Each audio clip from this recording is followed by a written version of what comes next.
In this video, we are quite simply going to examine 20 behavioural indications of Lucy Letby's innocence. Number 1. Lucy's psychological composition is normal.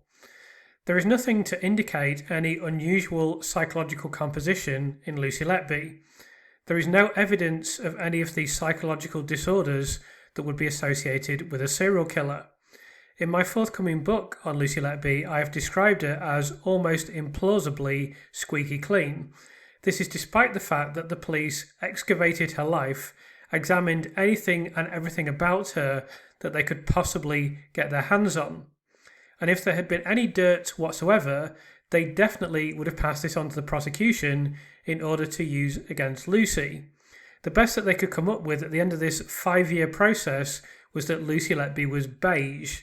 This is a kind of pathetic codified admission that they couldn't find anything abnormal or incriminating about her whatsoever.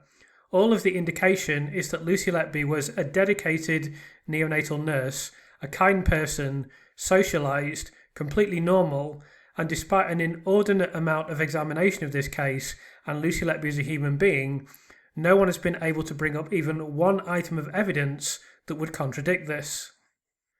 Number 2. No psychological deterioration. Any individual who is committing what could be described as extreme crimes will usually display signs of psychological deterioration. Often such individuals come from a psychologically unhealthy place initially, but particularly with serial killers, as their killing accelerates, there is an observable deterioration in their behaviour and psychological state. This often particularly relates to socialisation. They withdraw into themselves and become ever more tangibly psychologically unwell. There is no such evidence in relation to Lucy Letby. She remained socialised and completely normal in behaviour right up to the point that she was taken off the neonatal unit in July 2016.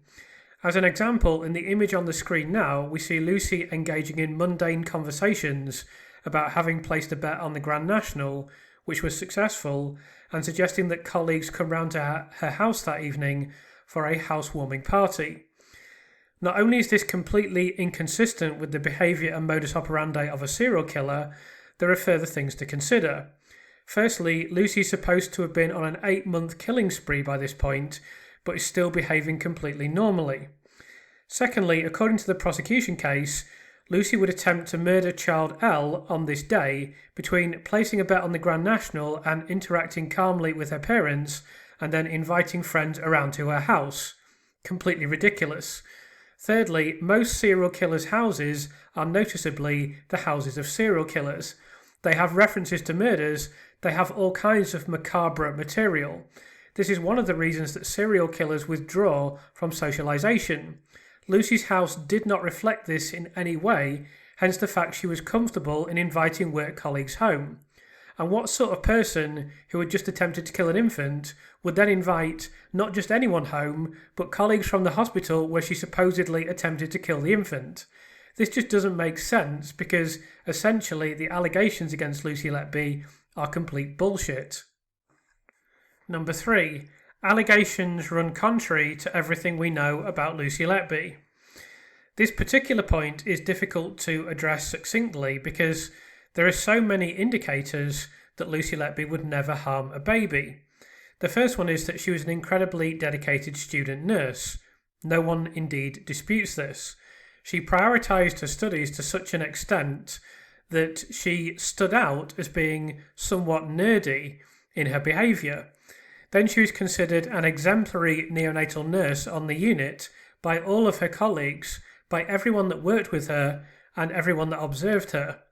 In addition to that, we know that Lucy had always wanted to be a nurse from the youngest age possible and had in fact settled on this career at a point where most people have no idea what sort of vocation they may wish to pursue in future.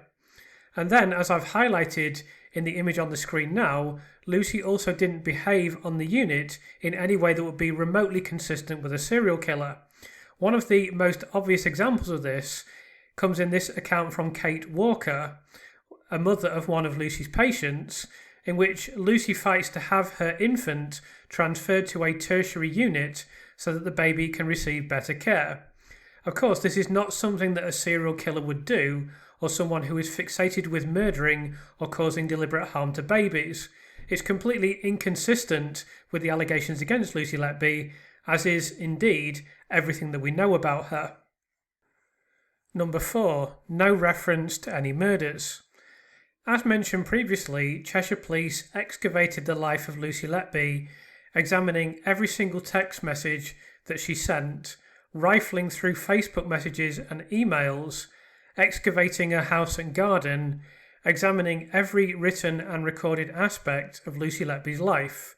Despite this, not only was the image uncovered that of a particularly benign and feminine person, but also there was never any explicit reference to any malignant act or any murder.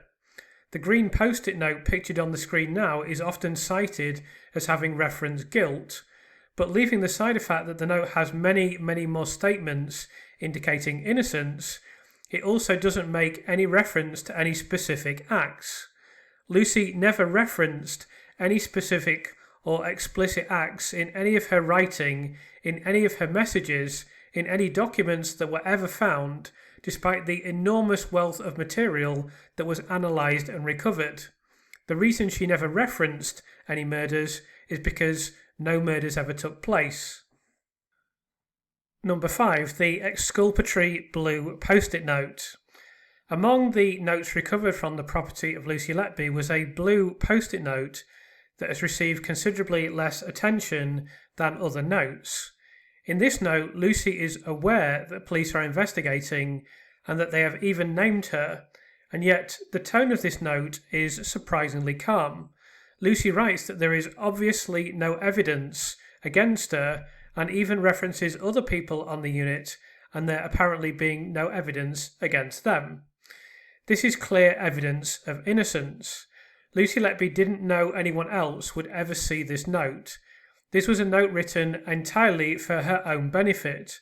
If she had been guilty of murdering infants, she would be far from calm and would know that there obviously could be evidence against her, particularly as she is accused of utilising insulin. If she had actually used insulin, she would know there could be physical signs of this. Similarly, she wouldn't be concerned about whether anyone else on the unit had done anything wrong, because she would know that they hadn't done anything wrong, because she would know that she had harmed the infants. This note is exculpatory and very clearly indicates innocence. It was seeing this document that convinced me beyond all doubt that Lucy Letby is innocent. Number 6. Didn't shred supposed evidence. Anyone that is familiar with the Lucy Letby case will be aware of the artifacts that were recovered from her home, some of which have already been referenced in this video. In addition, the most frequently cited item of so-called evidence recovered from her home were handover sheets that were particularly cited in the relatively recent Netflix documentary. I use the term documentary loosely.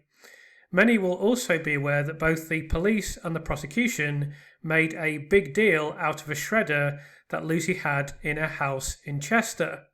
It obviously therefore follows logically that Lucy could have used this shredder to shred all of this supposed evidence. She didn't do this, and the reason for this is quite obvious. She didn't consider anything in her home to be incriminating in any way, nor did she consider it to be evidence. The reason for this is also quite obvious. She is an innocent person, and these are innocent items in her home. Number 7. No motive. There is no motive for the alleged crimes of Lucy Letby. Even the prosecution in court didn't really attempt to concoct conceivable motives. The crimes do not make any sense. They don't benefit Lucy Letby in any way. There is no evidence that she derived any glee from her alleged crimes, unlike other serial killers who typically reference them, keep mementos and feel genuine pride about what they've done, or at least gain some sort of psychological satisfaction from it. There is no indication of anything like this in the case of Lucy Letby, and there is no motive in the case of Lucy Letby. Everyone agrees with this. Number 8. Lucy didn't start her supposed killing immediately. One of the strangest things about the alleged crimes of Lucy Letby is that she worked perfectly normally and effectively on the neonatal unit for several years prior to the supposed crimes without raising any suspicion whatsoever. Indeed, as we will discuss later in this video, Lucy was very highly regarded by both managers and colleagues on the unit.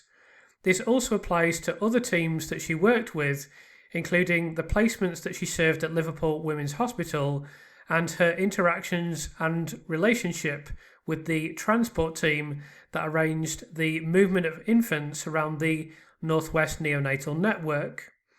Everyone spoke glowingly of Lucy Letby and her capabilities as a neonatal nurse, and she was fully expected to climb the ladder in her career and become a senior nurse on the unit.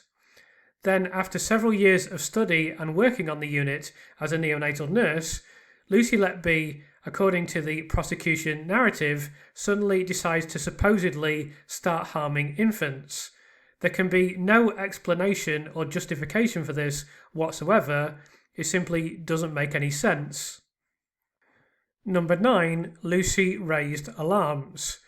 There are numerous incidents during the court case, and I should emphasise that these are not trivial in number, in which Lucy either raises alarms because an infant has deteriorated or calls a doctor due to concerns.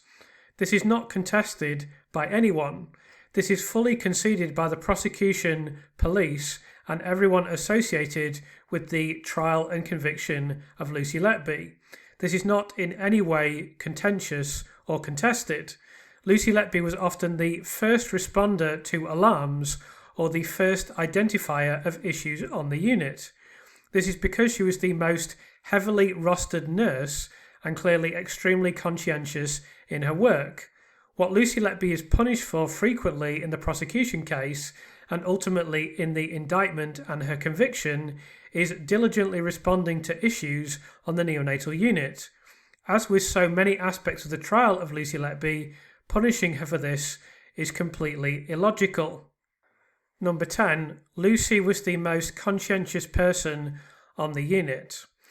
In my forthcoming book on Lucy Letby, I have interviewed someone who knew Lucy very well and cited the opinions of multiple people that worked with her. Everyone agrees that Lucy Letby was an enormously conscientious neonatal nurse, unusually so. Lucy was a particularly conscientious compiler of datix. Lucy wanted to ensure that standards on the unit improved. Indeed, when I asked a neonatal nurse to examine all of the available datix information from the neonatal unit, she made numerous comments that will appear in my forthcoming book. But I'll read out the final paragraph that she contributed.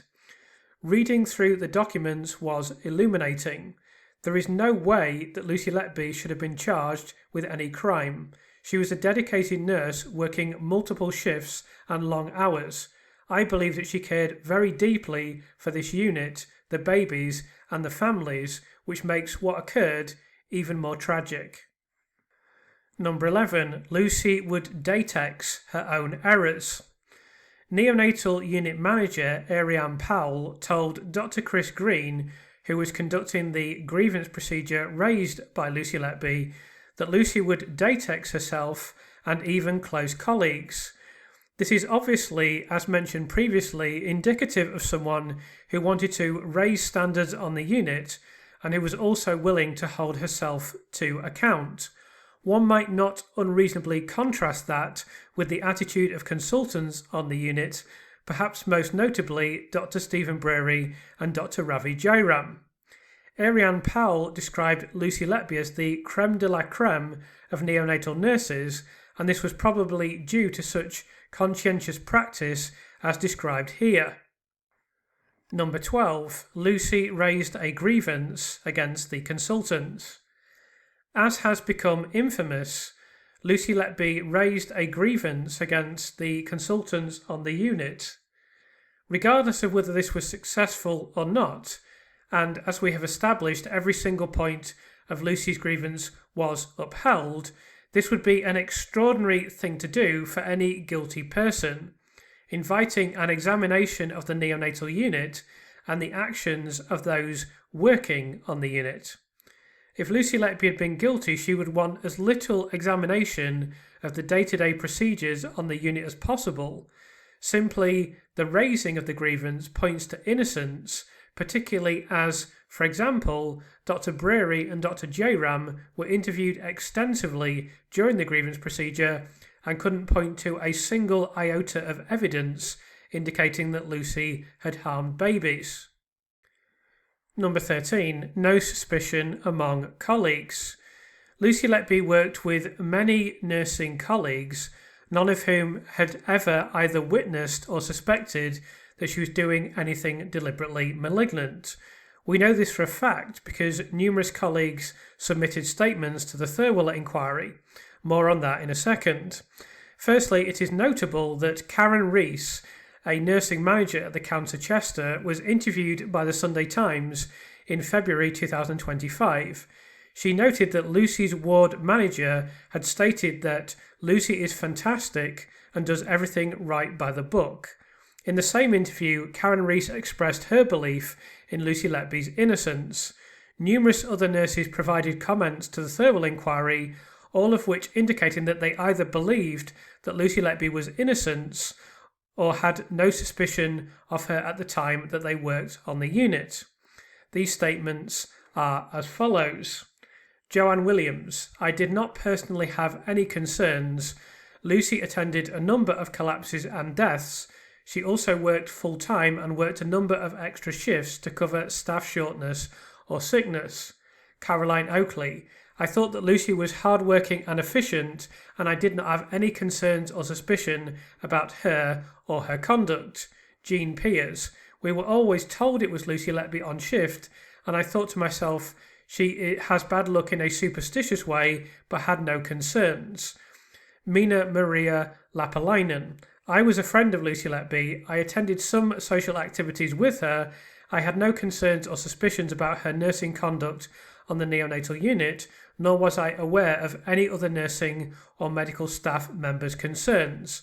Claire Bevan, I was not aware of concerns of others until Letby was removed from the neonatal unit and relocated to another area of the hospital.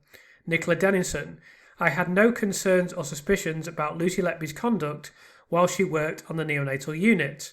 The anonymised nurse Y, I do not believe there has been physical evidence to prove criminality by Lucy Letby. I was not aware there were any concerns regarding Lucy's practice until we were informed as a team about the external review. I do not feel the infants are at risk from criminal actions. I do not recall having any concerns about Letby during my time as her allocated mentor. I did not need to seek any guidance from the practice development practitioner or practice education facilitators during her neonatal placement, nor did I have any suspicions about her in my role as mentor. Elisa Simpson, I was not aware of any concerns or suspicions in relation to Lucy Letby while I was on the neonatal unit. Jennifer Jones Key, I did not raise any concerns about Letby with those in management as I did not have any such concerns. Caroline Bennion, I recall Lucy Letby being a professional and competent nurse. I had no concerns regarding her practice. Laura Eagles, it did not give me cause for concern at this meeting that Lucy was present on duty, as she was a full-time member of staff with QIS, therefore it would not be unusual to be involved with the sickest babies. She also did a lot of extra shifts. I did not consider taking action in relation to Lucy being present at the desk, as I have stated, I did not have any concern. As far as I am aware, no one else did either. Lisa Walker, I had no concerns or suspicion of the conduct of Lucy. I was not aware of concerns and suspicions of others. Cheryl Cuthbertson Taylor, I did not have any concerns or suspicions about her care of the babies or as a nurse. Belinda Simcock Williamson, I never had any concerns or suspicions about the conduct of Lucy while I worked on the neonatal unit. I found she was very conscientious, and if she was concerned about an infant, she would come and discuss the matter with me if I was in charge of the shift. Mary Griffith, I had no concerns or suspicions about the conduct of Lucy Letby while working on the neonatal unit. Samantha O'Brien, while I was working on the neonatal unit at the Countess of Chester, I was not aware of any concerns the medical staff had in relation to Lucy Letby. And finally, Janet Cox, I had no concerns or suspicions about Lucy's conduct. She was an exemplary nurse who is completely innocent of all the alleged crimes. Number 14. Lucy actively wanted to return to working on the neonatal unit. Having been successful in her aforementioned grievance procedure, Lucy Letby then expressed very strongly in an open letter to staff working on the unit that she wanted to return to working at the Countess of Chester, and that she was enormously passionate about this.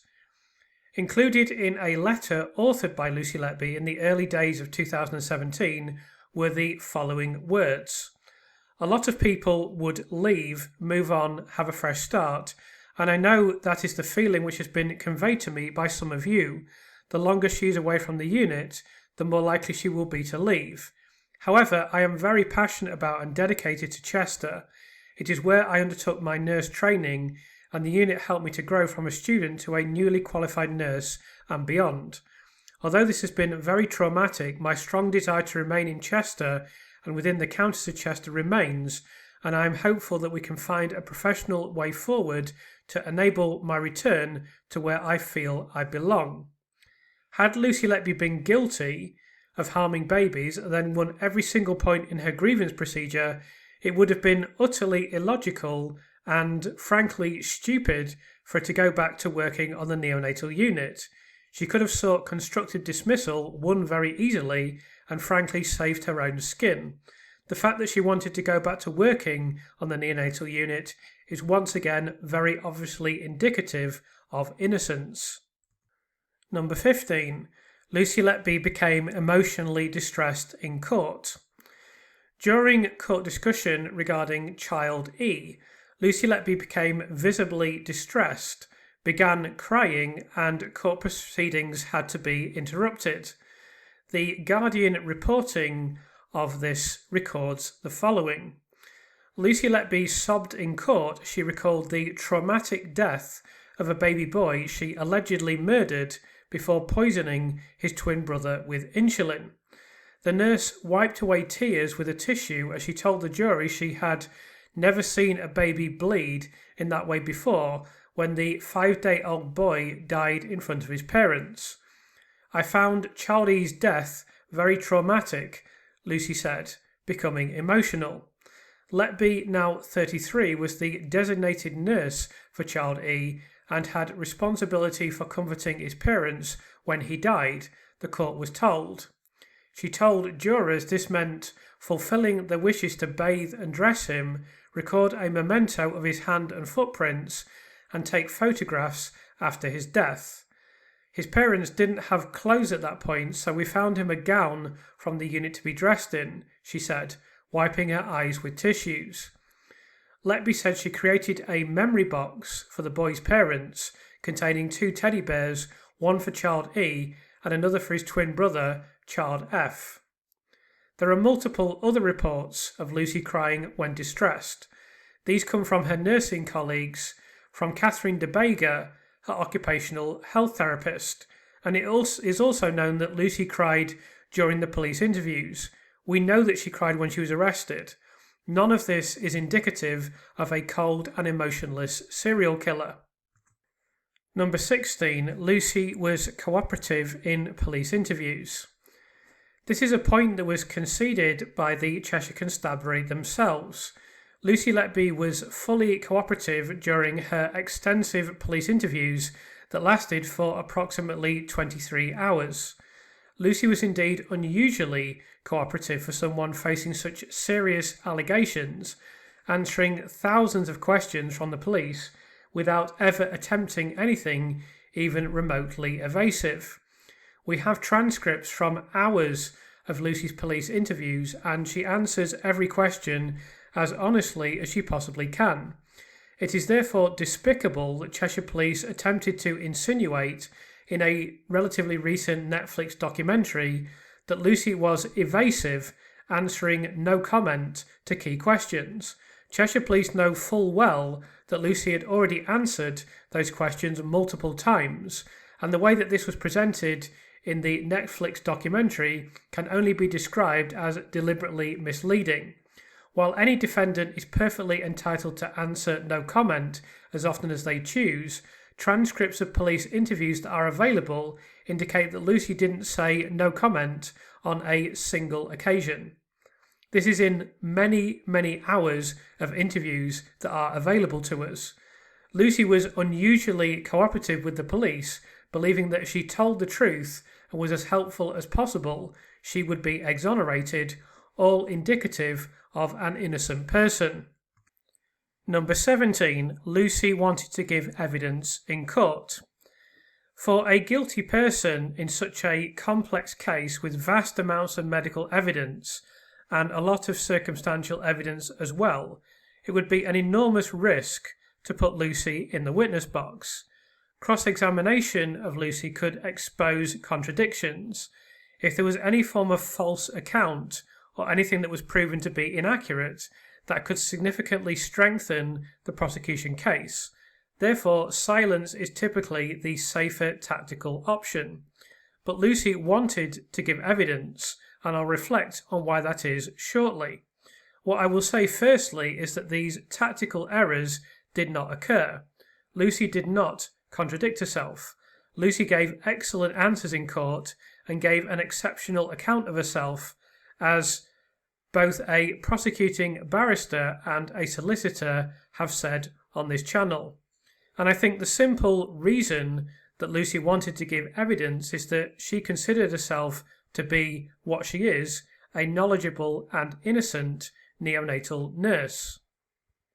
Number 18. Lucy gave detailed answers in court. In line with this, Lucy gave a large amount of detailed information during her court appearances, just as she did in police interviews. There was no indication of Lucy being evasive at any time, and she was able to give very accurate accounts related to numerous infants. The prosecution, in fact, scored very few points against Lucy when she was cross-examined, which is possibly why they resorted to nonsense arguments such as Pajamagate, even in relation to which we now know that Lucy was telling the truth about being arrested in her pajamas, and that one of the arrests was even far worse than the traumatic one that she recounted in court. Number 19. No indication of concocting story or contradicting herself. Because of the wealth of material that is available, we have access to hours of Lucy Letby being interviewed by the police, her own barrister, and the cross-examining barrister in court. At no stage is there any indication that Lucy needs to concoct a cover story. She gives simple, straightforward answers and is able to embellish them with complex medical details when required. This account of events remains incredibly, in fact, universally consistent across all of her interviews and during court appearances. It is the prosecution that needed to concoct a story, and unfortunately this story convinced the jury, who were medically unqualified and probably didn't really understand the case. Number 20. Lucy has always maintained her innocence. Finally, Lucy Letby maintained her innocence from the first day that she was arrested and has always done so ever since.